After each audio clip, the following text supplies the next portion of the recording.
Hey, everybody. All right. Before we get started, I have to make one thing clear. The itis is not allowed. Anybody know what the itis is? After you eat lunch anyway. Some people may have seen that before. My name is Darren Hood. I'll introduce myself formally in a moment, but welcome to my talk. Of course, I'm going to be talking today about the purpose, the importance, and the potential impact of UX maturity. Now, there is going to be a poll, and I think it'd be good to, you know what? I'll do my intro first, and then we'll get into the poll. So just a little bit about me. Because how many of you are already familiar with me? So, hey, all right. And I'm actually, my face is on one of the books out there, in case you didn't know that. No, I was one of the writers for 97 Things That Every UX Practitioner Should Know. I actually wrote the chapter on the difference between experience maps and journey maps, which of course many of us know people use those terms interchangeably and drive us nuts. But so I wrote about that to try to clarify that. But me, 28 plus years, I got involved in UX before it was called UX. Back in 95, I won't tell that story today. You probably, if anybody's familiar with me, you heard the story before. If you follow any of my content after this, you'll hear the story, so I'll spare you right now. I've got a UX-related master's degree from Syracuse, a UX-related master's degree from Kent State University. I speak everywhere, which is what that World Usability Day logo. I'm always speaking somewhere, doing something, telling people which direction we need to go, because I just love the discipline. It's not about me. I want to say that now. It's not about me at all. It's about driving the discipline forward. Of course, that's a picture of me, my lovely wife, Angela, who is back at home. I love bowling. That's my first sanctioned 300.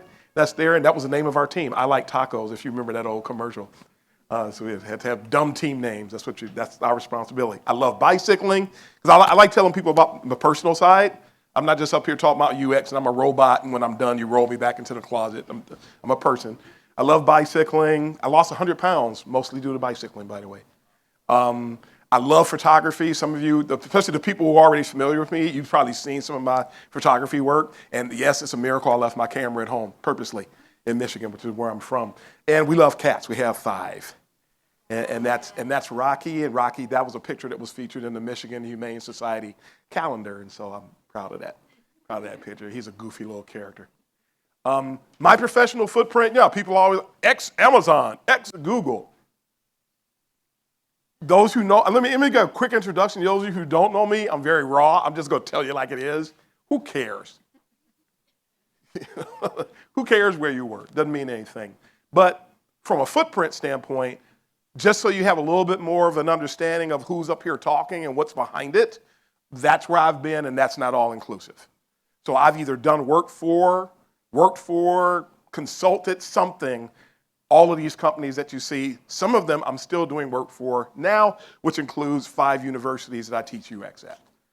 So I get around quite a bit. How many of you use MyFitnessPal? This little fun thing. How many use 5? I'm in your app.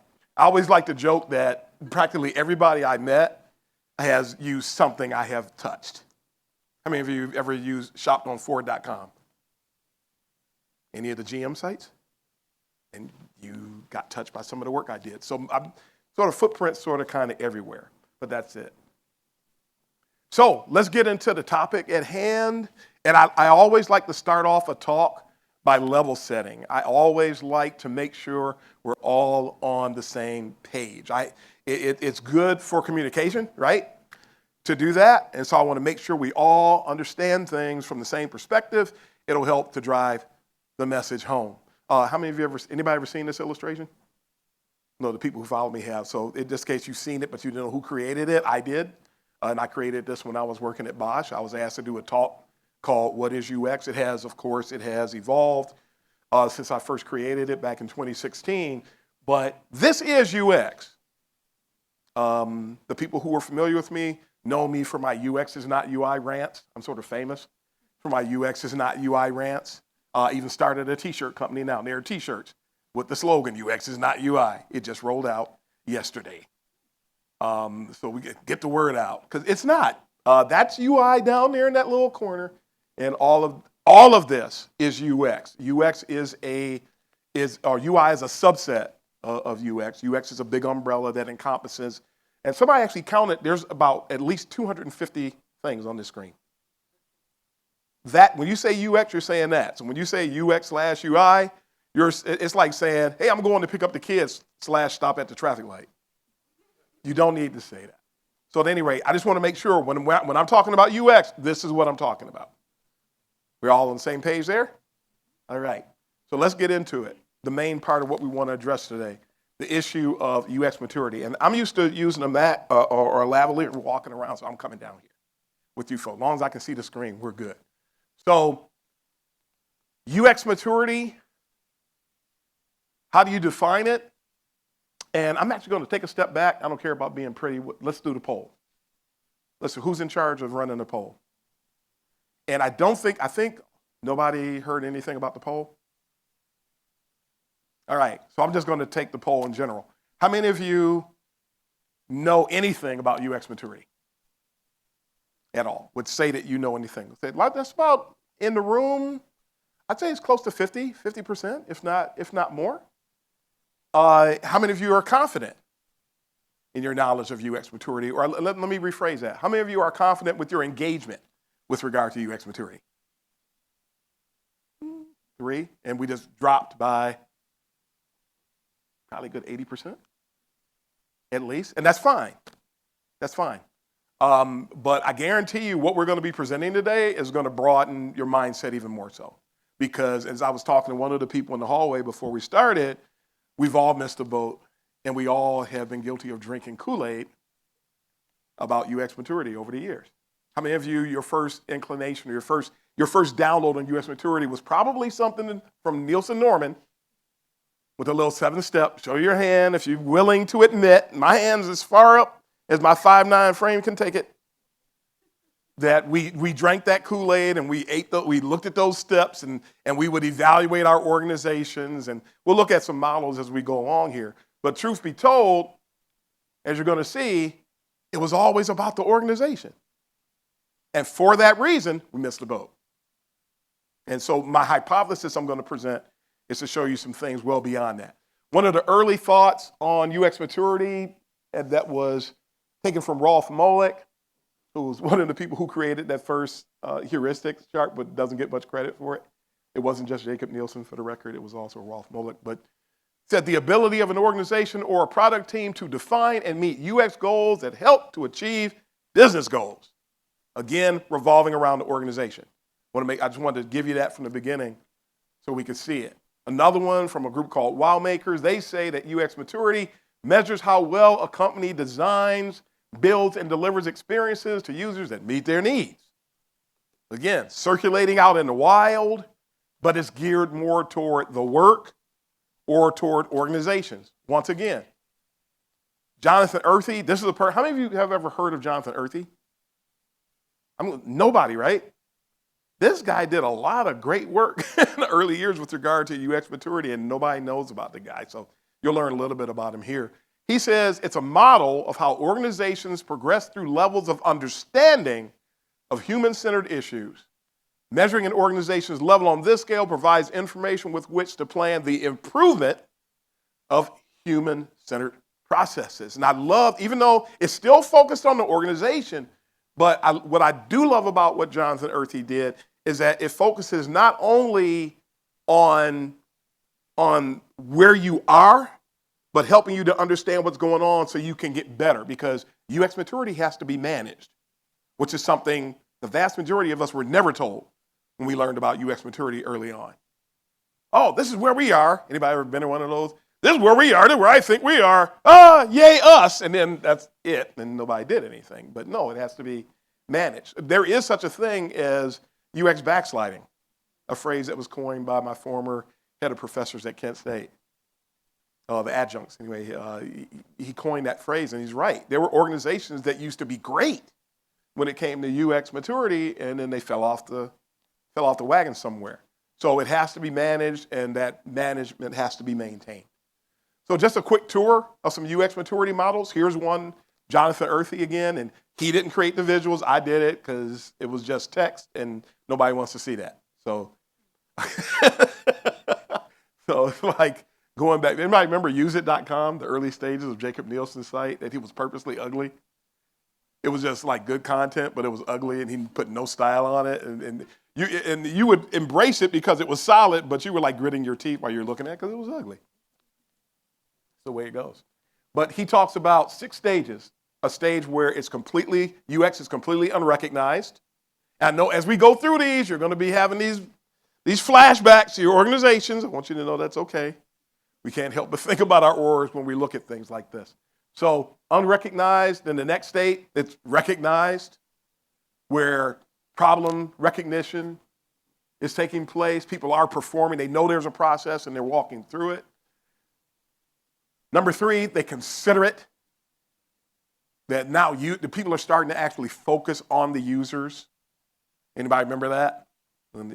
Getting work done, but then eventually somebody starts to bring what the users mindset, the mental models to the table, and you start to get somewhere. Number 4, it's actually being implemented, where people are actually making efforts to drive an optimal user experience. Eventually you get to the point where it's integrated and nobody's doing work without taking UX into consideration. And then number 6, you get to the point where it's completely institutionalized. This is how we do things. UX is not a byproduct. How many of you remember the UX getting in at what I call the 9th hour? Constantly brought in at the 9th hour, and then they want you to work miracles, but you just got brought in, and they want to deploy in 2 weeks, and they expect you to do all these great things. When UX is institutionalized, when it's institutionalized, you're there at the beginning, you're there through the whole process. And so this is a great model. And I got to say this now too, you don't have to embrace one particular model. Matter of fact, you can create your own model.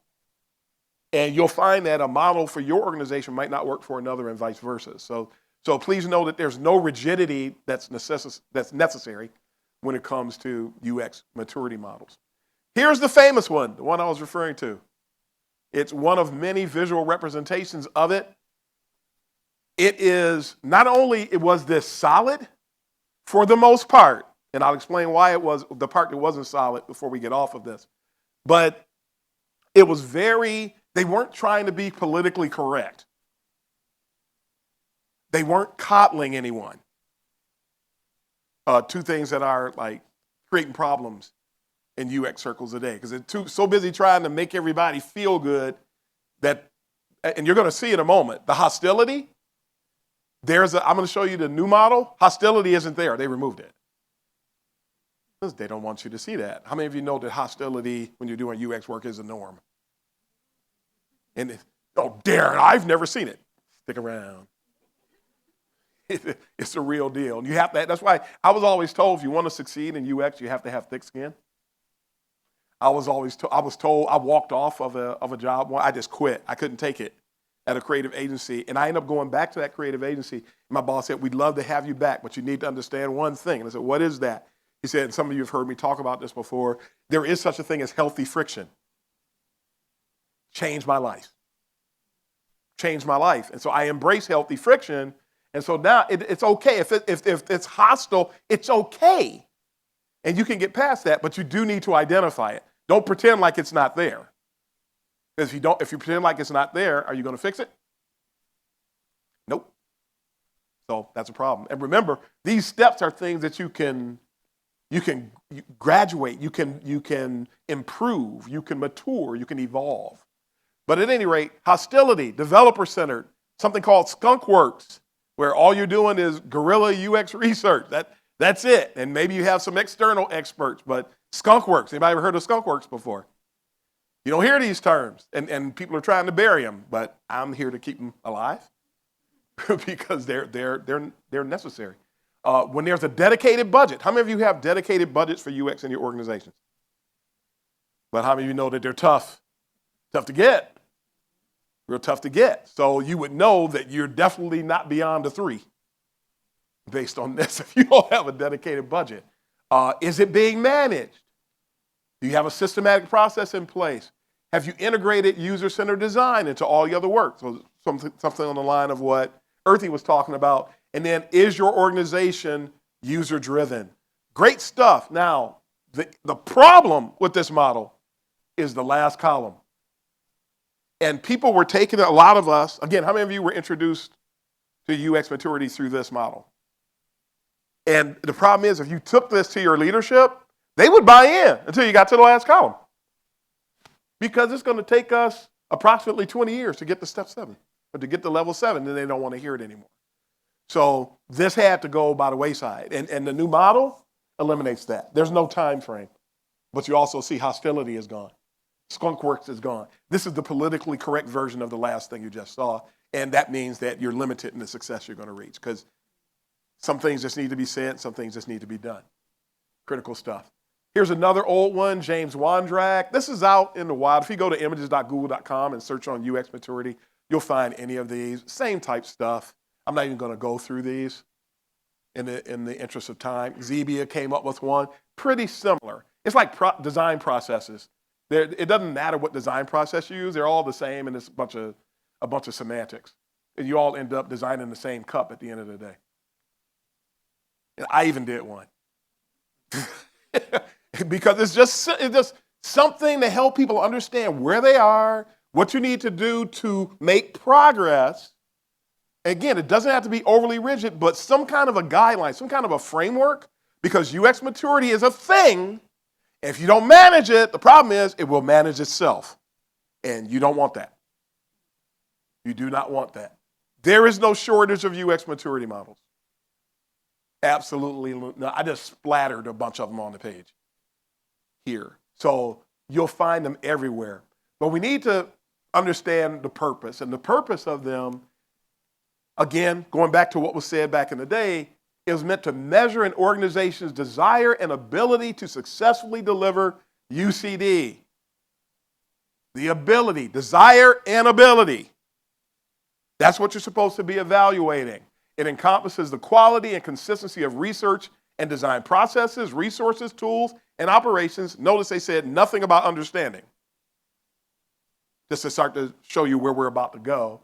As well as the organization's propensity to support and strengthen UX now and in the future through its leadership, workforce, and culture. Pretty good. It's pretty holistic for the most part. But again, it's still just focused on the organization. So this is where we look at the potential impact of UX maturity, the Kool-Aid that we all drank in the earlier days, and where things stand now. Because that's where we are if we just look at UX from too narrow of a lens. We end up standing on the edge of a building, blindfolded, boasting about what we've done in UX, when the truth of the matter is we've only tapped into, at the most, 25% of what we could do when it comes to UX maturity. And that's if you're doing it right, and most folks, frankly, are not. You're not. Now, you want to hear one of my quick raw statements? If your company hires non-UXers, asterisk, to run UX departments, asterisk, then that automatically means you have a low UX maturity level.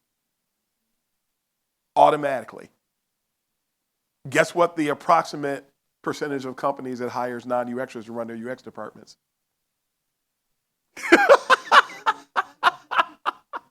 Yeah, that's pretty close. I'm going to be nice and say 95.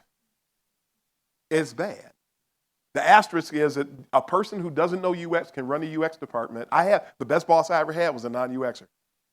But he knew what he didn't know, and he knew how to hand me the reins and get out of my way. And we ended up with what they said was the best run UX division in a company with over 385,000 employees, because he knew to get out of my way. Most folks, I worked at a company once, and I did UX and got in trouble for it. Because they want you to be an order taker. We're not order takers.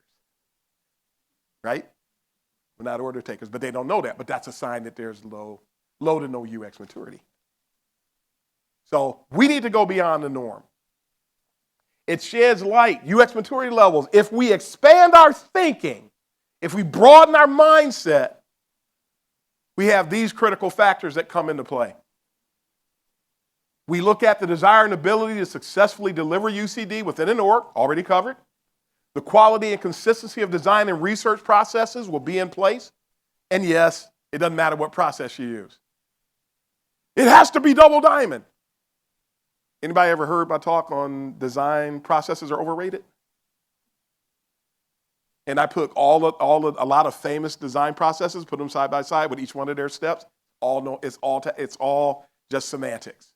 It's the same exact thing. They're all the same.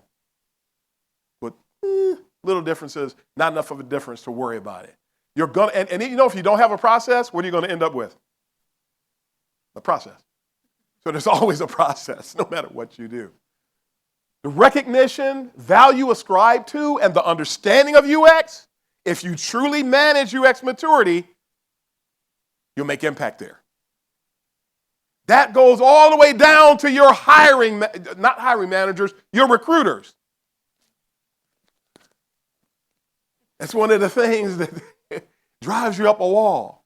Don't you hate those terrible boilerplate?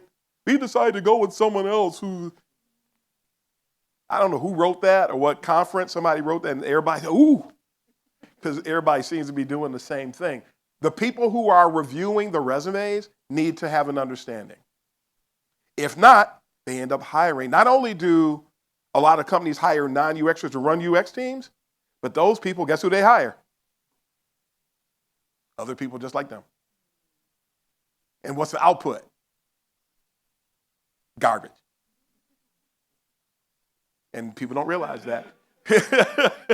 I put it mildly, huh? And the thing is, they used to say, and they still say, for every dollar you invest in UX, you can get anywhere, depending upon where the research was, anywhere from $10 to $250 in return, but that's only if you invest it right. They didn't say that, I did.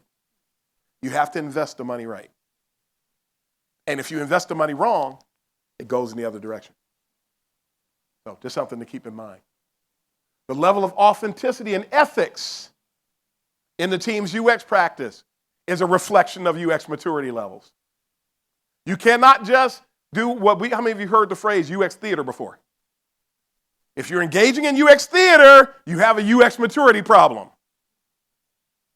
The level of authenticity of leadership support for the practice is a reflection of UX maturity. Are they really supporting you, or are they going through the motions? Again, more UX theater. Caught up in the politics in an organization. Politics kills. The attention and effort committed to driving and managing UX maturity is also key. In other words, you got to have a well-established UX strategy or a good practice, which means you need somebody, whether they know UX or not. And my boss, who didn't know UX, he knew enough to know to get out of the way, and he knew enough to know what to sign off on if I was doing it and what not to. As long as they can do that, and that will be accomplished if that person if their EQ is off the charts. EQ is off the charts, they can get it done. And again, hiring practices and principles. Companies with terrible, I got a note back once, and they said, "Oh, we're so glad that you applied for the position, and now for the bad news, we decided to go with someone else." You know, and there were just so many applicants. Stop. Irrelevant. Irrelevant. Totally irrelevant. Let me know that there was a maturity process, so I dodged the bullet. Anyway. These are the four areas, the four main areas. I can even become more granular than this. Organizational UX maturity, that's the one that that's the Kool-Aid we all drank, and we thought we were doing something because we just looked at organizational UX maturity. When I first got the light bulb that came on about what I'm talking to you about today, the issue that hit was I started to realize, and I was assigned to assign UX maturity to projects, by project. I started assigning UX maturity by stakeholder. We were just talking about this at lunch. And it helped me to strategize on how to manage my stakeholders because I gave them UX maturity levels. This person is an 8, so I'm going to approach them that. This person's a 2. Oh, this person's a 0. You know, don't go in there without your armor on. So those kinds of things are critical. There's a discipline-wide UX maturity, something we are failing today. I am known for saying, if you don't know, I have a podcast about to hit episode number 200. And right now talking about the topic of the sinister traits at work in UX today. And one of the things that I talk about is how that we're upside down. The discipline is upside down. What people define as UX is not UX. You can do UX and get in trouble. How in the world is that? One day I said, hey, I can do wireframes for that. And I did wireframes. I said, you do know the difference. You do know what a wireframe is? Oh, yeah. Then I did wireframes They were really not excited about what you did. And nobody's excited about a wireframe. Jesus. So what do you mean? Man, those sure are pretty white. Said nobody ever. Personal UX team maturity. I did a master class for Interaction Design Foundation talking about how to, I can't cover it today. We're already running out of time, but I can't talk about it. But you should be able to cultivate, manage, identify your own personal UX maturity. Where do you stand? It's pretty involved. That's the one that I've blown out at very granular levels and go do the same thing at the organizational level because we actually, as much as we've evaluated organizations, we've missed a lot of granularity that would help us do it even better. So we're going to be working on that too. And educational UX maturity. What's happening in academia? They don't realize if you're teaching, you're responsible for having a UX maturity level. And a lot of educational organizations, flat out, I don't care if I get in trouble for this, the boot camps have none. Never had any. It was all about making money for them. It was never about bringing up people to help them learn the discipline. It was all about making money, just telling you like it is. Somebody don't like it, but so what? They already don't like me. I don't care. That's terrible. It's unethical. There was one unnamed university that said that if you're not a unicorn, you won't survive in UX. They say that on their page when you go to apply for their program. That's not true. But they said it anyway. And then people go, oh, I should come here then. Not good. That lets you know there's a UX maturity problem. But these are 4 areas that we need to take a look at. Jeff Sorrow made a statement once about UX maturity, great statement. He said, a more mature UX practice leads to organizational success. A lot of folks don't understand that, or they understand it in general. NNG said, understanding your organization's UX maturity is important.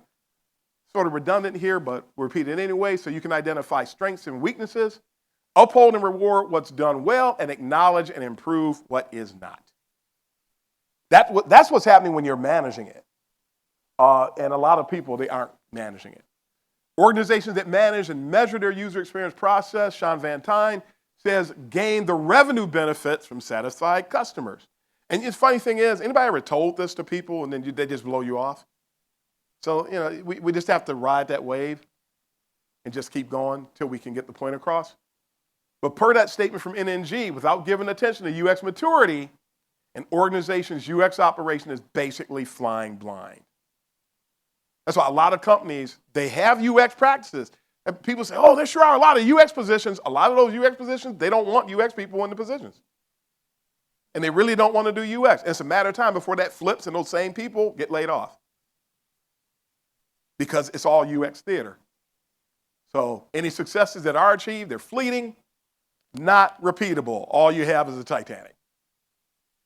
That's all you have. And I think we all want something better than this. The cool thing is, if you know this, like somebody said, Darren, that's depressing. No, it's not. Is it depressing to know that a bridge is out when you're driving? Or would you rather not know? So it's not, it depends on how you look at it. If you understand that there's an iceberg ahead, you can steer around it. And that's what I'm saying. Understand what's going on so you can navigate. Make sense? Got to speed up a little bit here. Some things for potential impact. Helps you to devise strategies to optimize the practice. Promotes greater understanding of and value placed on UX. You can heighten authentic practicing of UX principles, not people going through the motions doing UX theater. You can cement ethical approaches and execution. You can foster more empathy and genuine engagement with leadership. You can produce greater skill and acumen among practitioners. I think everybody does that. Do you realize that you should have a mentor at your job? You should not have to go outside your organization to find a mentor. A lot of the predatory stuff happening in UX today needs to stop. Optimizes learning experiences and associated expectations. Improves recruiting and hiring. Make it so people want to come to where you are. I want to go to that. I heard they have a great UX practice there. I want to go there. When's the last time you heard somebody say that? Not very often, right? They just want that check. What you hear more is, give me a chance. It reduces attrition. And you know it's right. It dispels ambiguities associated with the discipline. I did a talk on that too. You can find that on YouTube. So in wrapping up, UX maturity is basically a set of rubrics. That's how we should think about it that drives success. And if you remember being in school, I don't care what school you were in, you knew the rubrics. You knew what was expected of you to get a high grade. You should know what's expected of your UX operation to drive an optimal structure, an optimal group, an optimal team. You should know what it is and then manage that accordingly. Traditionally, UX maturity is only focused on organizations. We know that. Most UXers don't need to be sold on the benefits of UX maturity, but they do have to be sold on engaging in the work needed to achieve it, because we are also, there comes another one of those statements I have to dig in deep to say, we are overrun with laziness in UX today. And I see a couple people nod their heads, and you know it. Folks don't want to do the work. They just want the check. They want UX in their title, but they don't want to do actual UX work. Remember the illustration I showed you? UX is all of that. So if you're really doing UX, you're either doing that or you're in the process of learning more of it so you can do more of it. But that is, those 250 things, that's UX. When you say you want to be a UX professional, that's what you're opting into. You're also opting into being a caretaker for this discipline that's only a little over 20 years old in its current state. And so so when you join the numbers, whether you like it or not, you're in the UX army. And how you represent the discipline impacts the discipline-wide UX maturity. So just so you know, it's time to deliberately extend our application of UX maturity beyond the norm. We have to look beyond the organizations. It's not enough. That's only 25% of the impact. So we have been negligent and left 75% on the table because we don't address it. We were talking about, I drank that, that's the Kool-Aid I drank. Oh man, that's great, man. Nielsen Norman, oh man. Oh, and the whole time, just 75%. Hey, don't forget about me. That's really what was happening. So as soon as I found out, and I'm a caretaker in the discipline, that's part of what I do. At my own loss, because I sacrifice a lot to say and do the things that I say and do, whether you realize it or not. It's time for more folks to embrace the role of UX caretaker. Please, please, please. More people need to recognize that.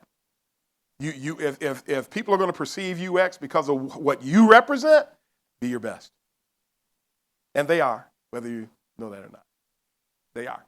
Beyond corporate UX maturity, new areas of focus, just to remind you again, personal and team UX maturity, discipline-wide UX maturity, and educational academia UX maturity. And there's even more, but these are the main ones. If you just focus on these, it's a win. That's the hypothesis. If we do this, the discipline will be better off, much better off than where we are today. And we are in need of caretaking. We are all ambassadors of a discipline that people just said yes to. In corporate spaces, just said yes to less than 20 years ago. And now we got people telling them that UX is something that it is not. So we have to right that ship. A reference point, just if you want to check out, Jeff Sorrell and some of his peers wrote a piece called From Snake Oil to Science about how to measure UX maturity. I highly recommend that one. You can take a UX maturity quiz at the Nielsen Norman Group website. Remember, this is the politically correct version of that, that they're trying to keep us from the other one. And that's basically it. And we can get into a little Q&A. You want to know where to find me? Thank you, everybody, for taking the time to be here today. You want to find me? I'm sort of kind of everywhere. That's from the podcast. I'm on Twitter. I'm on LinkedIn. I think, was it 30,000, I think, people follow me now because they want to hear my rantings. I'm about to do another masterclass for Interaction Design Foundation on emotional intelligence and how it's related, and that's going to be in March. How it's related to the discipline. And did you know that people who are more EQ or have a nice high level of EQ make, I think it's $20,000 more? Yeah, there you go. I have the UX Uncensored blog, which I'm starting to rebrand everything to Kaizen. Now I'm on Instagram. I've got a YouTube channel. You can find all this stuff. And I just rolled out, if you go to kaizentees.com, you will see all the new collection. There's more stuff that's going to roll out every week, but the whole UX is not UI stuff. T-shirts, coffee cups, you name it. Let's get the word out. Let's stop this foolishness. UX is not UI. That's a very small portion of what we do. Questions? Awesome. Yeah. So we're going to be alternating between live audience questions and questions from the chat. Does anyone want to get us started? Awesome. Yeah. First of all, I want to say it's really refreshing to hear a speaker talk honestly about the struggles with UX maturity that I think everybody in this room can relate to and not sugarcoating it. As a person who is in a large company, Boeing, I really want to improve our UX maturity, but because we are not cored up, it feels really hard to make progress. So what do you suggest for people who want to improve the UX maturity without leaving, but have these kind of barriers ahead of them? That's a great question. I think a lot of people probably feel the same exact way. And it takes my mind back to when I was at Bosch, and we built the automotive aftermarket practice in the United States from the ground up. And so we come into a situation where, I mean, if you know what it's like to work with engineers. Yes. My nerves are still intact. But those are the, we don't need you, we've always done it this way. These kind of people, they don't want anything to do with what you're offering. And it took me a year and a half, and they wouldn't even hold a meeting if I wasn't there. We were able to make that progress in a year and a half. And part of the way I did it was I have to diversify. We have to educate. I actually established an intranet. If you don't have a UX intranet, please consider doing it. Because it's a way for people, because folks don't know what UX is, and then there's a group of people that don't know and a group of people who don't care. But between both, I was able to win over both. And this ability to put information out there where you could push, because I would send some of it out, and then it's just there so they could pull. So I'm producing this content so people can learn not only what UX is, but you have to speak their language. And I just show them what's in it for you. What we call it the old WIFM. What's in it for you? I would even come into meetings. What can I do? Help me to understand what I can do to make your life easier. Help me what I can do to help you get your bonus. When you start talking like that, their ears are going to go, they're like Dumbo. The ears are all over the place. And so between that establishing of that intranet, meeting with people on a regular basis, doing presentations, making myself available, learning to be selfless. Because for those that don't know, UX is a selfless discipline, which is one of the reasons why we're upside down, because a lot of people came into UX and brought their ego with them. This is an ego-free discipline. You cannot thrive in UX if you have an ego. How many times are you going to bring your recommendations for people to shoot them down, and then what you going to do, take it personally? You're not married to your recommendation. Let them shoot it down, and then go test it. And bring them the data that shows you were right. Amen. So now you're speaking, they're showing how you're going to make things work, and now you start to speak their language. Don't go into them with your UX vernacular. You ever had a doctor come in and talk to you, and then you hear two doctors talking, and they're talking there, then they turn around and talk to you, but then they talk to you at your level? We are not good at that. I mean, I learned to, but at one time we were real wireframes, AB, or whatever terminology you want to throw out there, and they're like, and nobody wants to look stupid, so you never get an honest response. So set up a program to build that, and be ready for the long game, and get some executive or leadership buy-in. Get somebody to champion. We can get nowhere without a champion. If you don't have champions for your UX operation, get them. Start getting them. Go to lunch with people. Talk to people. Build relationships. Something else that if you're not EQ rich, you're going to have a hard time doing. Narcissists don't do well in UX. Nope, too much about them. It's all about the users. It's all about the business. You are of little consequence. And if you can operate and still have a sense of self-worth, you'll excel. You excel. So get that out there. Next question. Too long of an answer. Hey, Hey, Darren, thanks. Yeah. You were talking earlier about getting an inventory of all the stakeholders and what their levels were. And Yep. okay, that's easy for like this person hates us and this person absolutely loves us. How do you tease that out of the stakeholders in the middle? Do you have any techniques for that? Just get, well, the ones in the middle, if I just throw a general scale of 1 to 10 out, the people in the middle are 5, 6, and 7. Or 4, 5, and 6. Self-identify? How do you, It is like, how do you know what my level is? Like, what would you based- ask me to tease that out of me? use those maturity level models and use that as a gauge. And where would they fall on this scale? Because you have to get you out of it as much as you can. So when I look at something like just Jacob Nielsen's, is this person hostile? Is it institutionalized with this person? Where would this person fall? So you try to remove you out of it, but it's going to be critical to find out who they are, because until you find out who they are, you will not be able to devise a strategy. If you can't devise a strategy, you won't have an approach. If you don't have an approach, then you're flying by the seat of your pants. So now you're playing hit and miss ball. You become spitball queen. And we know that doesn't work. And it leads to a lot of sleepless nights. Literally. Anybody else ever willing to admit you've been there? I almost died at one job. I won't get into that. So there's no joke. Next. I think we have 4 minutes. Okay, I'll be super brief. So, obviously, where most of us are done, I believe, we really care about UX maturity, right? But a lot of this is dependent on our stakeholders and our business for us to reach that maturity. Yes. Why should they care? They should care because understand what the business goals are. There should be business reports that UXers should make it their business to digest. The more you digest business goals, reports, the more you understand the KPIs and what those things mean, and incorporate those into what you're doing from a UX standpoint, they're gonna care. And you're gonna win them over because they see, because you folks know what they think about us. You're just here to make things pretty. How many of us have heard that? And a whole list of things. And so, but when you can get to the point where, hey, I gotta bring this person into the meeting because they understand how to use UX to impact the business. That's something you earn. And so we have to learn how to earn the trust and the respect.